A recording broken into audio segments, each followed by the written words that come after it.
Capítulo 8. Verdadeira adoração. Um espírito religioso é aquele que usa minha palavra para executar a sua própria vontade. A decepção espera por todos aqueles que não possuem o temor do Senhor, enquanto a intimidade espera por todos aqueles que se aproximam com santo temor. A evidência superficial disso é a incondicional obediência aos desejos de Deus. Não somente nós obedecemos, mas nós temos o coração para satisfazer as suas vontades. Nós vemos isso repetidamente nas vidas daqueles que caminharam com Deus. O testemunho de Enoque foi que ele agradou ao Senhor. Nós vamos nos basear nos escritos de Clemente, um pai da igreja passada, para maior compreensão. Clemente de Roma, que viveu no século I e foi um companheiro dos apóstolos Pedro e Paulo, escreveu: Vamos tomar, por exemplo, Enoque, que sendo achado justo em obediência, foi transladado e não conheceu a morte. O marco do prazer do Senhor com Enoque foi a sua obediência. O próximo homem nas Escrituras que andou em íntima comunhão com Deus foi Noé. A Nova e Viva Tradução NLT nos dá mais entendimento da sua vida, porquanto ela registra: Eis a história de Noé e sua família. Noé era um homem justo e íntegro entre os seus contemporâneos. Ele consistentemente seguia a vontade de Deus e desfrutou de um relacionamento íntimo com Ele. Gênesis 6, versículo 9. Do mesmo modo que com Enoque, o marco na vida de Noé era que ele consistentemente seguia a vontade de Deus. Em outras palavras, era obediente aos desejos de Deus. Eles são o oposto direto de Balaão, que somente obedecia se recebesse alguma coisa em seu próprio benefício. Ele entendeu que alguém não pode ser abençoado e, afinal, ser julgado por sua desobediência descarada. Balaão perverteu a palavra do Senhor, pela qual ele buscou seu próprio benefício na obediência, ao invés de obedecer pela paixão em cumprir toda a vontade de Deus. A vontade do Senhor não era seu desejo fundamental, mas, ao invés disso, a lei. Este não era de modo algum o caso de Davi. As Escrituras registram da sua vida. E tendo tirado a este, levantou-lhes o rei Davi, do qual também, dando testemunho, disse: Achei Davi, filho de Jessé, homem segundo o meu coração, que fará toda a minha vontade. Atos 13, versículo 22. O temor do Senhor é quando nós não só obedecemos, mas cumprimos todas as suas vontades. Nós buscamos fazer seus desejos como se fossem os nossos. Nós tomamos os desejos do seu coração como os nossos próprios. Isso é verdadeira obediência. Subtítulo: Um espírito religioso. Eu nunca me esquecerei de um dia quando eu adorava ao Senhor e Ele gentilmente falou ao meu coração: John, você sabe o que é um espírito religioso? Agora eu aprendi que quando Deus nos faz uma pergunta, Ele não está procurando por uma informação. Ao invés disso, Ele só pergunta porque nós não sabemos ou para expandir a nossa revelação limitada. Eu tenho escrito e falado sobre o que uma pessoa religiosa é, mas minha resposta para a sua pergunta foi: Senhor, eu não sei, obviamente. O que é um espírito religioso? Ele então falou ao meu coração: um espírito religioso é aquele que usa minha palavra para executar sua própria vontade. Suas palavras ecoaram profundamente em meu coração durante dias, enquanto muitas questões continuaram sendo respondidas. Isso é exatamente o que Balaão fez. Ele buscou obedecer ainda assim somente para receber alguma coisa em seu próprio benefício, ao invés de fazer o desejo do coração de Deus. Por essa razão, o anjo do Senhor disse a ele: porque o teu caminho é perverso diante de mim. Números, capítulo 22, versículo 32. O dicionário Webster define a palavra perverso como distorcido. Então, poderia ser definido como distorcendo ou deturpando a intenção da palavra de Deus e usando-a para a sua própria vantagem. Subtítulo: Verdadeira adoração.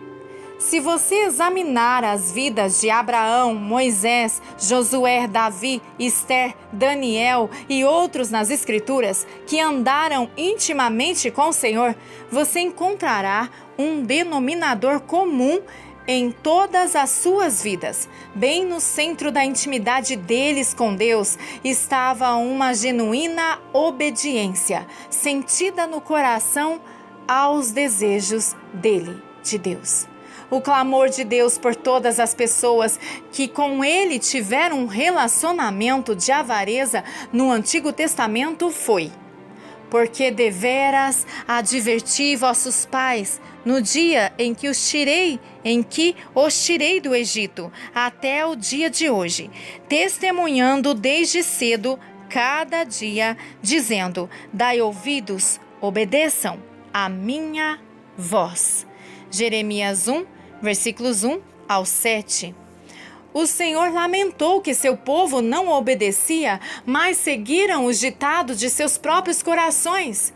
Eles não aceitaram o seu coração, ao invés disso, estavam comedidos pelo o que ele falou.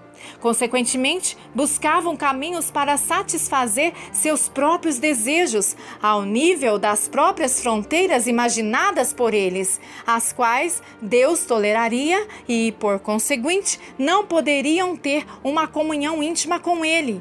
Obediência integral é absolutamente vital para a intimidade.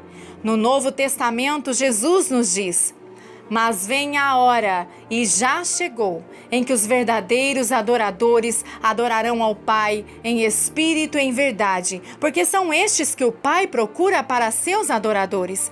Deus é espírito e importa que seus adoradores o adorem em espírito e em verdade. João 2, versículos 23 e 24. Há tanto dentro dessas poucas declarações. Primeiro, note que o Pai procura seus verdadeiros adoradores. Lembre-se que no capítulo anterior nós discutimos o quão apaixonadamente Ele nos deseja e está buscando nossa amizade. Novamente, isso é trazido à tona pela declaração de Jesus. Segundo, ele procura aqueles que o adorarão em espírito e em verdade. Vamos discutir sobre adoração. Eu nunca esquecerei uma vez quando estava lendo a minha Bíblia e o Espírito Santo gritou dentro do meu coração: adoração não é uma música lenta. Minha atenção foi atraída imediatamente. Muitos veem a adoração somente desse modo, uma música lenta. Considere a típica ordem de um culto evangélico. Nós entramos em nossas reuniões e começamos com louvor, seguido da adoração. Então, anúncios, ofertas, a mensagem e, finalmente, a ministração no altar. As igrejas tradicionais têm boletins impressos, enquanto nós evangélicos meramente memorizamos o nosso. Ainda assim, nós nos gabamos de sermos instruídos pelo Espírito ou livres. No caso da adoração, para os muitos que não sabem a diferença entre louvor e adoração, louvor são as músicas rápidas e adoração são as lentas. É um tanto humorístico. Nós somos libertos dos inários somente para sermos presos aos grandes retroprojetores. Então, quando você diz a palavra adoração, para muitos cristãos, a primeira coisa que passa por suas cabeças são músicas lentas em um CD, vídeo musical ou em um culto. Quando o Senhor falou isso comigo, imediatamente peguei a minha Bíblia novamente e disse: Senhor, Eu não sei o que é adoração. Por favor, diga-me o que é exatamente. Ele então disse firmemente: é uma vida. E imediatamente ele me deu um exemplo. Ele disse: filho, considere isto. Você se levanta pela manhã e Lisa precisa de ajuda para preparar as crianças para a escola, mas você diz que está muito ocupado. Um pouco mais tarde da manhã, ela precisa de ajuda e sua resposta é a mesma. Então ela pergunta se você pode ajudá-la a preparar o almoço, mas novamente sua resposta é que está muito ocupado. Naquela tarde, ela pergunta se você pode pegar as crianças na escola somente para receber a mesma resposta. Novamente, ela busca sua ajuda com o jantar e lavar a louça depois. E de novo, somente para receber a mesma resposta de estar muito ocupado. Ele continuou: naquela noite, depois que as crianças foram colocadas para dormir, você quer algo dela, especificamente sexo. Então você se aproxima com palavras ternas como: querida, eu te amo tanto. Ele então me perguntou: qual será a resposta dela às suas palavras de amor e busca de intimidade sexual? Eu respondi: ela provavelmente diria: vamos deixar para outro dia, John. Ele então disse: você está certo. E por que ela diria isto? Eu respondi: porque a íntima relação sexual começa na manhã e meramente chega ao seu clímax com uma união sexual à noite. Meditando no que ele me falou, percebi que se eu fizesse isso com minha esposa, minha confissão de amor por ela seria só em palavras, não na realidade e verdade. Um marido que continuamente comporta-se desse jeito com sua esposa engana-se a si próprio. Então o Senhor me disse: filho, eu tenho muitos filhos dos quais eu busco a atenção durante toda a semana, mas eles me ignoram. Eu tento levá-los a ministrar para seu vizinho, mas não me escutam ou reprimem a minha instrução porque eles estão muito ocupados ou querem desfrutar de seus prazeres planejados. Eles não me escutarão quando eu os pedir para dar uma oferta, ou servir nas suas igrejas, ou suas comunidades, ou ministrarem para os membros de suas famílias e por aí vai. Então, eles vão para o culto e querem alguma coisa de mim, chamada bênçãos, e começam a cantar músicas suaves com letras cheias do amor deles por mim e chamam isso de adoração. Isso não é adoração, é uma música lenta. Eu fiquei perplexo. Percebi que meu conceito de adoração era deformado. Mais tarde descobri algo maravilhoso que nunca havia notado antes. Permita-me perguntar a você, leitor, a seguinte questão: onde você encontra o primeiro relato à palavra adoração na Bíblia?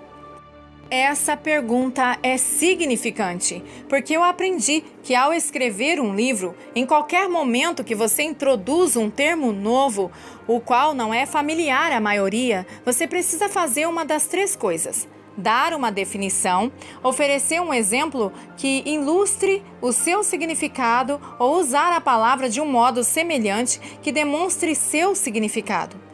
A primeira vez que você encontra um relato à palavra adoração nas Escrituras é em Gênesis 22. Lê-se: então Abraão disse aos seus servos: esperai aqui com o jumento, eu e o rapaz iremos até lá, e havendo adorado. Gênesis 22, versículo 5.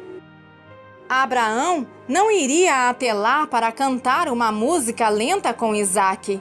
Ele estava indo para lá para levar à morte o maior tesouro de sua vida, simplesmente porque Deus o pediu para fazer isso. Então, como você pode ver, adoração é uma vida de obediência. Isso explica porque Deus apaixonadamente diz ao seu povo que está cantando canções a Ele.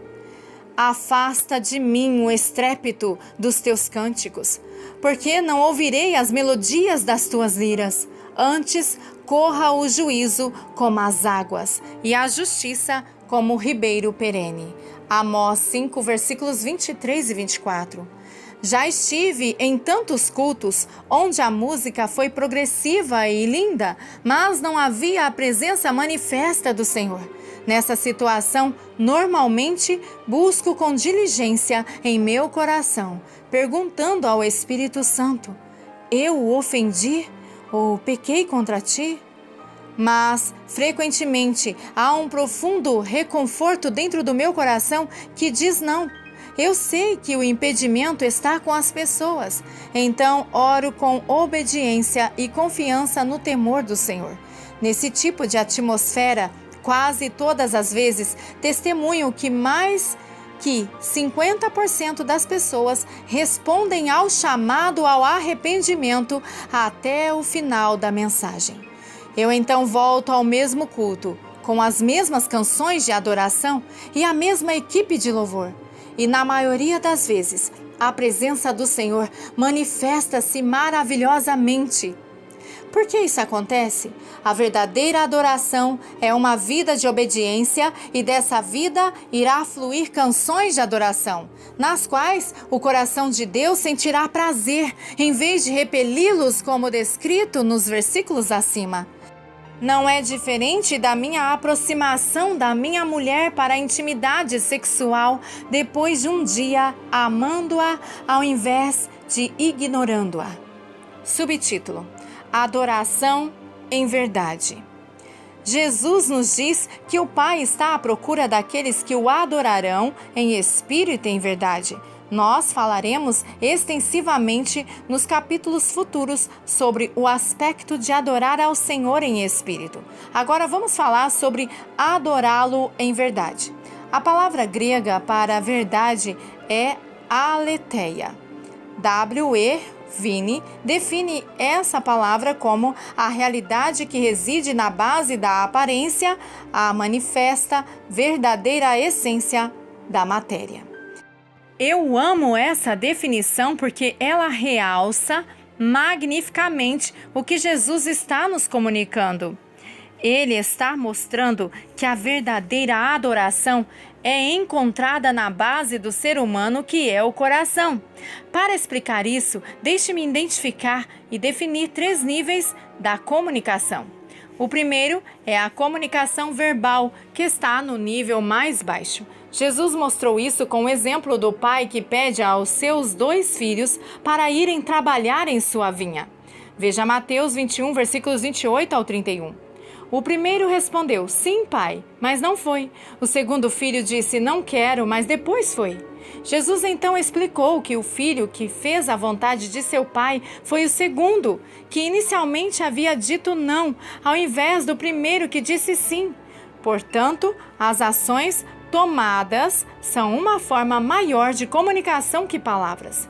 Tiago também nos mostra que a comunicação verbal está no menor nível, dizendo: se o irmão ou irmã estiverem carecidos de roupa e necessitados do alimento cotidiano, e qualquer dentre vós lhes disser: ide em paz, aquecei-vos e fartai-vos, sem contudo lhes dar o necessário para o corpo, qual é o proveito disso?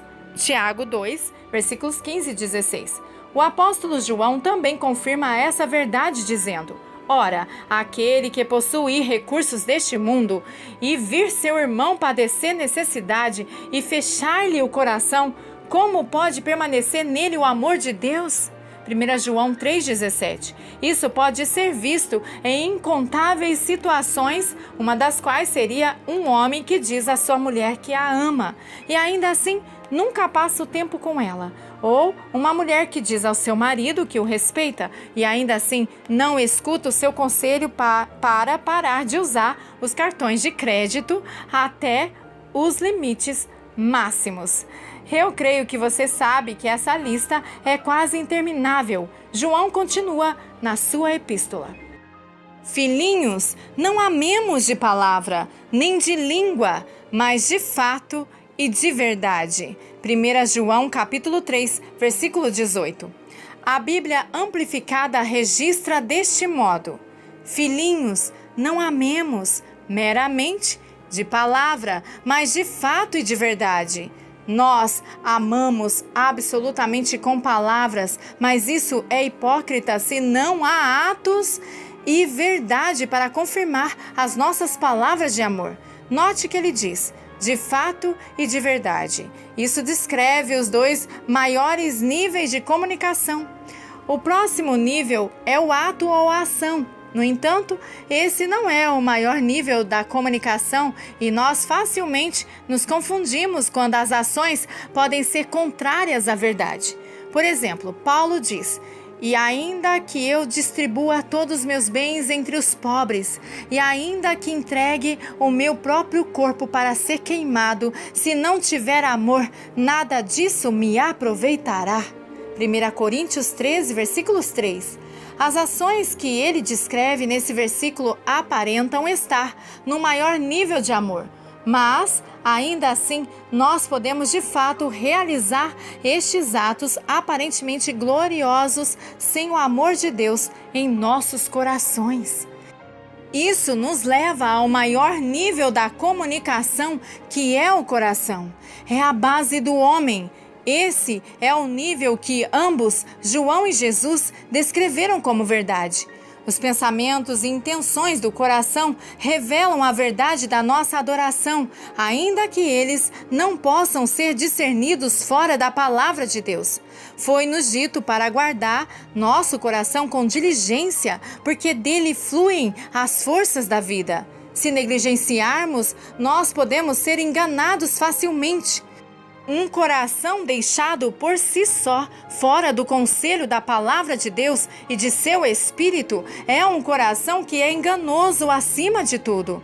Deus declara ao seu povo: se quiserdes e me ouvirdes, comereis o melhor desta terra. Isaías 1:19. Note que ele não diz somente para ouvir, ao invés, se quiserdes e ouvirdes. O querer trata com a atitude do nosso coração. Eu posso pedir ao meu filho para fazer alguma coisa e ele imediatamente obedecer, e parecerá bem submisso, mas ainda assim murmurando todo o tempo em seu coração. A realidade é que ele não está obedecendo na verdade, sim no fingimento. João diz que nós amaremos a Deus e a humanidade em ação, bem como em verdade, o qual é o nível do coração, e nisso nós conheceremos que somos da verdade, bem como, perante Ele, tranquilizaremos os nossos corações. 1 João 3,19. Nunca esquecerei quando Deus confrontou-me com isso. Eu tinha lutado muito para refrear-me de qualquer forma de murmurações. Cheguei ao entendimento de que murmurar é uma afronta à reputação de Deus. A murmuração diz ao Senhor: eu não gosto do que o Senhor está fazendo, e se eu fosse você, eu iria fazer diferente. É uma falta de santo temor e Deus odeia isso de fato. Isso destruiu a oportunidade dos filhos de Israel entrarem na terra prometida.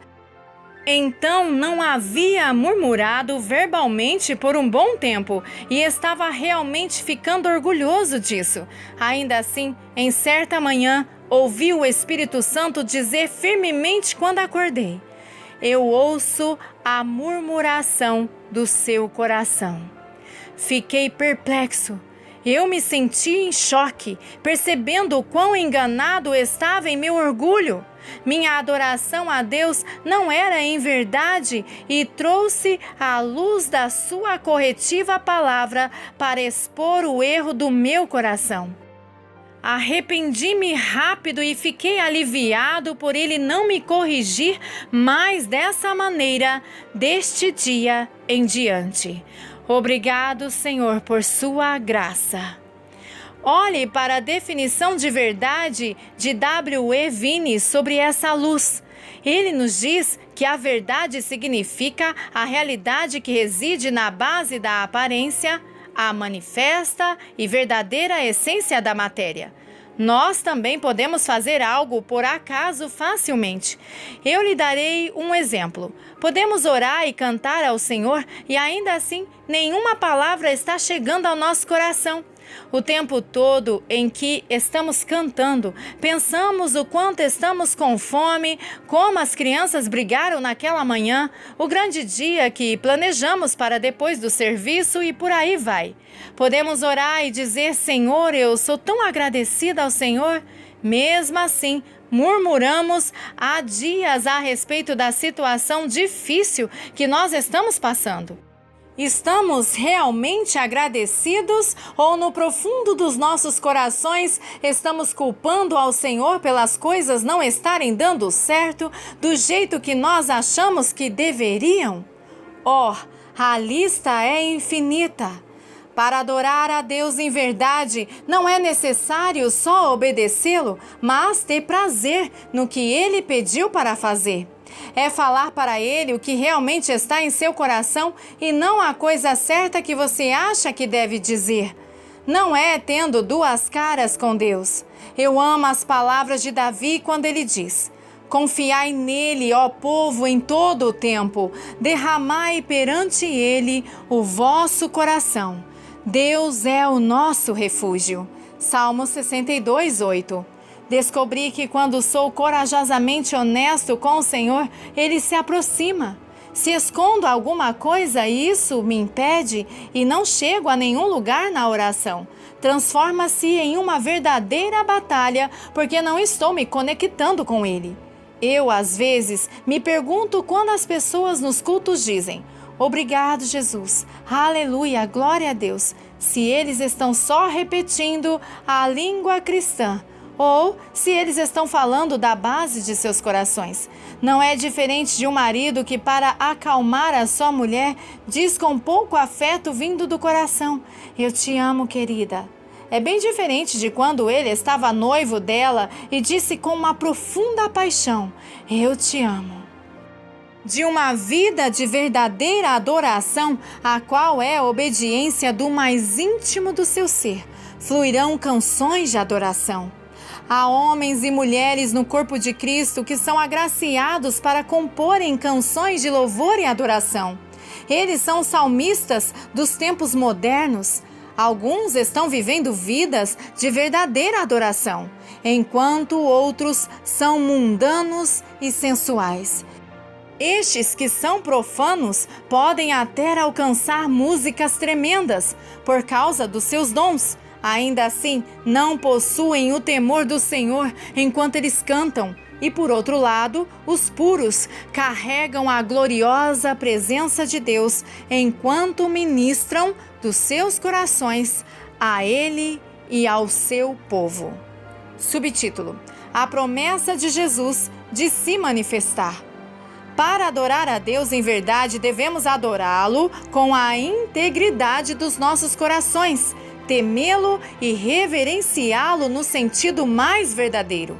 O salmista diz: bem-aventurado o povo que conhece os vivas de júbilo, que anda, ó Senhor, na luz da tua presença. Salmos 89, versículo 15. Deus está procurando aqueles que escutarão seu chamado para uma vida de adoração. Aqueles que prestam atenção são os que andarão em sua presença. Conhecerão a Ele intimamente quando Ele se manifestar. Jesus diz isso deste modo: ainda por um pouco e o mundo não me verás mais. Vós, porém, me vereis. Aquele que tem os meus mandamentos e os guarda, esse é o que me ama. E aquele que me ama será amado por meu Pai. E eu também o amarei e me manifestarei a ele. João 14, versículos 19 ao 21. Aqueles que têm seus mandamentos e os guardam são os que o adoram em verdade. E ele prometeu que eles o veriam. Lembre-se que manifestar significa trazer do terreno do não visto para o visto, do desconhecido para o terreno do conhecido. Na Nova Bíblia Americana Padrão, suas palavras são lidas assim: eu o amarei e me revelarei a ele. A Bíblia Amplificada registra deste modo: ainda por um pouco e o mundo não me verá mais. Vós, porém, me vereis. Aquele que tem os meus mandamentos e os guarda, esse é o que realmente me ama. E aquele que realmente me ama será amado por meu Pai, e eu também o amarei e me manifestarei. Revelarei a ele, eu deixarei que me veja claramente e me tornarei real para ele. João 14, versículos 19 ao 21. Somente aqueles que adoram verdadeiramente realmente conhecem a Ele. Ele se revela a eles como o melhor dos amigos. Isso surpreendeu um dos apóstolos, pelo qual ele falou. Disse-lhe Judas, não Iscariotes: donde procede, Senhor, que estás para manifestar-te a nós e não ao mundo?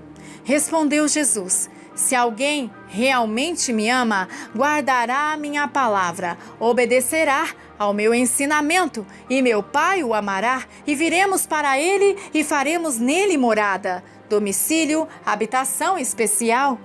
Quem realmente não me ama, não guarda as minhas palavras, e a palavra que estais ouvindo não é minha, mas do Pai que me enviou. João 14, versículos 22 ao 24, na Bíblia Amplificada. Então você pode ver que tudo depende da obediência. Lembre-se do que o Senhor falou ao meu coração. A adoração é uma vida de obediência aos desejos do seu coração, coração de Deus. Quando amamos no sentido mais verdadeiro, Ele então se chega até nós, não para visitar, mas para habitar em nós, e desta maneira revelar-se a si mesmo.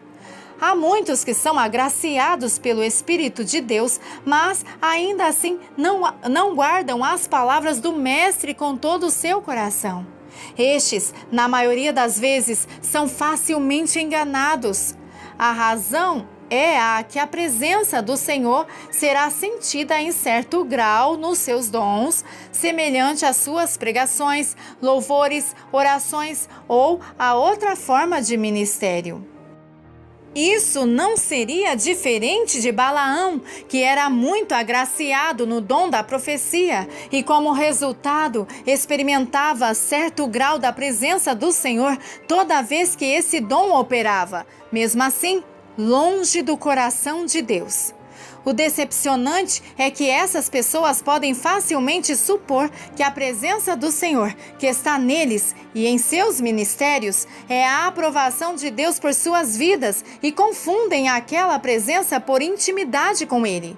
Seria um pouco diferente de um homem bom que contratou alguém para trabalhar para ele. Esse homem poderia incorretamente entender que só porque ele está na presença do seu patrão diariamente, que seria íntimo dele. Isso, como você sabe, seria uma suposição incorreta. Jesus diz que muitos que professam conhecê-lo iriam do lado de fora começar a bater, dizendo: Senhor, abre-nos a porta. E ele, o Senhor, vos responderá: não sei de onde sois. Então direis: comíamos e bebíamos na tua presença, e ensinavas em nossas ruas. Mas ele vos dirá: não sei de onde vós sois. Apartai-vos de mim, vós todos os que praticais iniquidades. Lucas 13, versículos 25 ao 27. Se você ler estes versos junto com a descrição de Mateus, capítulo 7, versículos 21 ao 23, descobrirá que aqueles que dizem isso são os que fizeram milagres no nome de Jesus.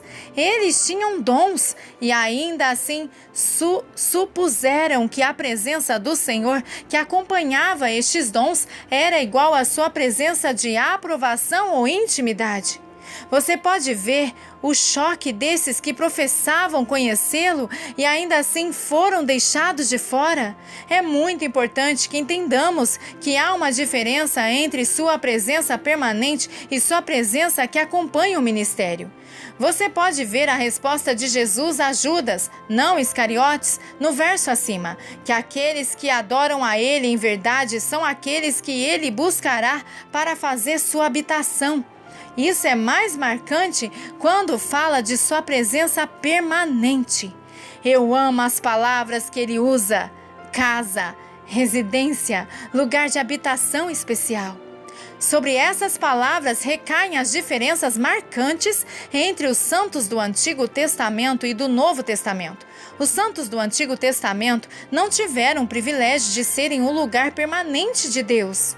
O lugar permanente de Deus era o Santo dos Santos no tabernáculo ou no templo.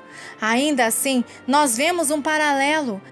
A presença de Deus era rara e quase não existente no tabernáculo durante os dias de Eli, por causa dos seus modos e dos modos do povo de buscarem seus próprios interesses. Mesmo assim, a presença do Senhor era forte nos dias em que seu povo o obedecia diligentemente. Não é diferente de hoje.